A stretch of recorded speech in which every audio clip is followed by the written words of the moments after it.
Yes, especially when it comes to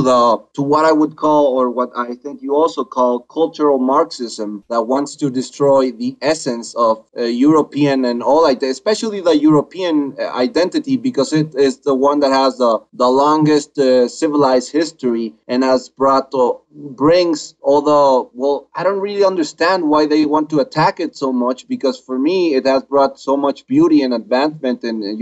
in arts and in science and so many things. But when the political correctness ideology started brewing in the 60s in the United States, right now, they're just taking that freedom that the Americans thought they had, they're taking it back with all this sexist and racist and offensive and hate speech dialect, telling people that they have to leave their identity back behind, they have to leave their heritage behind, their ethnic group behind, and even their gender behind. So they I think they pretty much want to make people just a blob, a mass of workers that keep the economy going, just like Marxism wanted to do it, but it wanted to do it by force, and it wanted to do it exploiting the supposed anger that the working class had against the rich people, right? So now they're trying to exploit the fear that people have of being different and not fitting in to get them to attack the values and these traditions,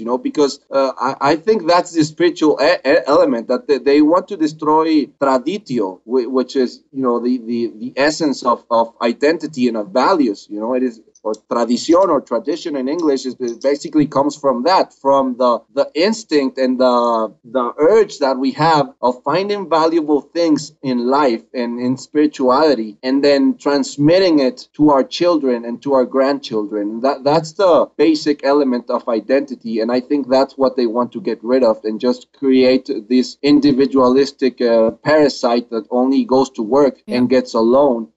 That's another thing that I'm glad you brought up, because I was forgetting to say that another reason they want this tension and this division to be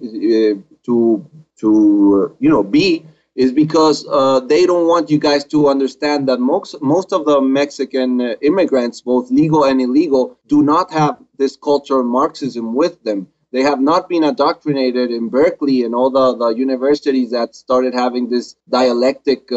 indoctrination in the past, and it's booming right now. So they want to start indoctrinating them before you guys do, because if they hear the conservative side of the story, and what I mean by that, like the identitarian, not the neoconservative, the Mexicans would probably line up with you, because Mexicans under the political correct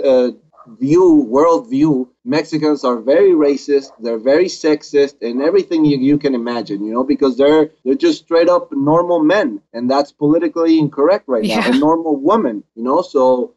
that's why I think that before the new generation of Mexicans fall into this trap, and it's normal. I understand that if the son of a Mexican illegal finally gets into college and starts seeing that the thing is this culture of Marxism and stuff, he's gonna want to be a part of it, because he wants to be one of the cool